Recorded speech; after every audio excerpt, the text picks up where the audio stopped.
Adama's fingers trembled as she clutched the small pouch of coins. It was all they had left. Her daughter's hungry eyes followed her every move. She knew what she had to do, but fear gripped her heart. How had life come to this? In a small village nestled among the rolling hills of Ghana, Adama lived with her two daughters, Angela and Oma. Their mud brick house stood at the edge of the village, its thatched roof weathered by years of sun and rain. Life had never been easy for Adama since her husband died, but she faced each day with determination.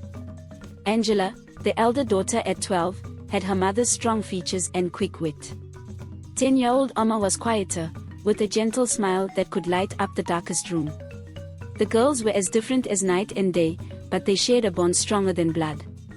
Every morning, Adama rose before the sun to tend to their small plot of land.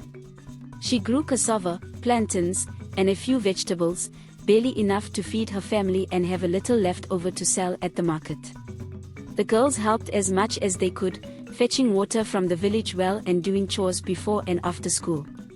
One scorching afternoon, as Adama walked home from the market, she overheard two women gossiping.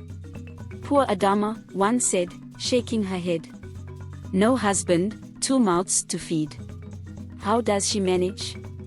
"I heard she's thinking of pulling the girls out of school," the other replied. "Can't afford the fees anymore." Adama quickened her pace, her heart heavy. The women's words stung because they held a grain of truth. School fees were becoming harder to pay, and food was scarce. But she had promised her late husband she would give their daughters an education, no matter what. That night, after the girls were asleep, Adama sat outside under the vast African sky. Stars twinkled above, indifferent to her troubles. She thought of her husband, wishing he was there to hold her, to tell her everything would be all right. A tear slid down her cheek as she whispered a prayer to the ancestors for guidance. The next morning, Adama woke with a plan. She would travel to the big city, Accra, to find work. It was a risky move, leaving the girls alone, but she saw no other choice. With trembling hands, she packed a small bag and gathered the family's meager savings. "Angela, Amma," she called her daughters. "Come here, my loves." The girls approached, sensing something was different in their mother's voice. "I must go away for a while," Adama said, her voice steady despite the ache in her heart. "To find work in the city. Angela, you're in charge while I'm gone. Take care of your sister and mind your studies." Amma's lip quivered. "But Mama, who will take care of you?" Adama hugged her daughters close. "The ancestors watch over us all, my sweet. I'll be back before you know it." With a final embrace, Adama set off down the dusty road. She didn't look back, knowing if she did, her resolve might crumble. The journey to Accra was long and tiring. Adama hitched rides on the backs of trucks, slept under market stalls, and ate only when necessary to save money. When she finally arrived in the bustling city, she was overwhelmed by the noise, the crowds, the towering buildings. For days, Adama wandered the streets, looking for work. She begged at restaurants, knocked on doors offering to clean or cook, but no one wanted to hire a village woman with no city experience. Each night, she curled up in a quiet corner of a busy market, her hopes dwindling. On the fifth day, exhausted and hungry, Adama sat on a curb, ready to admit defeat. That's when she noticed an old woman struggling with heavy baskets of kola nuts. Without thinking, Adama rushed to help. "Ah, thank you, child," the old woman said, her face creased with a kind smile. "These old bones aren't what they used to be." "It's no trouble, grandmother," Adama replied, using the respectful term for an elder. The old woman studied Adama's face. "You're not from here, are you? What brings you to the big city?" Adama's story poured out, her struggles, her daughters, her desperate search for work. The old woman listened patiently, nodding. "Come," she said when Adama finished. "I have a proposition for you." The old woman, who introduced herself as Auntie Efua, led Adama to a small but bustling restaurant. The air was thick with the aroma of jollof rice and grilled tilapia. "I own this place," Auntie Efua explained. "But these days, I need help running it. How are your cooking skills?" Adama's heart leaped. "Cooking is what I do best," she said, thinking of the meals she prepared for her daughters with whatever little they had. "Good," Auntie Efua nodded. "You start tomorrow. There's a small room in the back where you can stay." Tears of relief and gratitude filled Adama's eyes. "Thank you, Auntie. I won't let you down." The next few months were hard work, but Adama thrived. She threw herself into learning the restaurant business, perfecting recipes, and saving every cedi she could. At night, she wrote letters to her daughters, sending money when possible. Angela and Oma's replies were full of news from the village. They were doing well in school, and neighbors helped look after them. But Adama could sense the longing in their words. She missed them terribly, but knew she had to stay strong.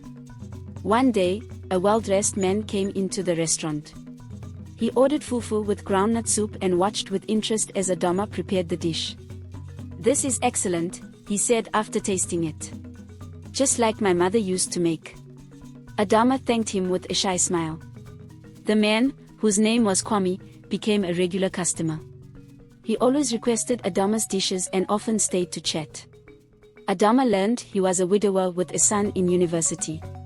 Despite their different backgrounds, they found they had much in common: their love for their children, their struggles as single parents, their determination to build a better life. As weeks turned to months, Adama and Kwame's friendship deepened. He listened to her stories about village life and her daughters. She enjoyed hearing about his work as an engineer and his dreams of starting his own company. One evening, as they walked along the beach after Adama's shift, Kwame took her hand. "Adama," he said softly, "I think the ancestors have brought us together for a reason. I haven't felt this way about anyone since my wife passed. I think I'm falling in love with you." Adama's heart raced. She had grown fond of Kwame, but love, it seemed impossible. Yet, as she looked into his kind eyes, she felt a warmth she thought she'd never experience again. "I feel it too," she whispered. "But my daughters." Kwame squeezed her hand. "I want to meet them. If you'll let me, I want to be a part of all your lives." Tears of joy streamed down Adama's face as she nodded. The next week, Adama returned to her village, this time with Kwame by her side. As they approached her old house, two figures came running down the path. "Mama! Mama!" Angela and Oma cried, throwing themselves into Adama's arms. Adama held her daughters tight, her heart so full it might burst. "My darlings," she said through happy tears. "I've missed you so much. I have so much to tell you." That night, as the family sat around a fire under the star-filled sky, Adama told her daughters everything: her struggles in the city, meeting Auntie Efua, and finally, Kwame. The girls listened wide-eyed, asking questions and giggling at parts of the story. Kwame, who had been quiet, finally spoke. "Angela, Amma," he said gently, "I know I can never replace your father. But if you'll have me, I'd like to be a part of your family. To help your mother and to care for you as my own." There was a moment of silence. Then Amma, the younger one, stood up and walked to Kwame. She studied his face for a long moment before wrapping her arms around him in a hug. Angela, always more cautious, looked at her mother. Seeing the happiness in Adama's eyes, she nodded slowly. "If Mama is happy, we're happy," she said. As the fire crackled and the night insects sang their songs, Adama looked around at her new family. She thought of that night months ago when she had sat alone, feeling hopeless. Now, her heart was full of love and hope for the future.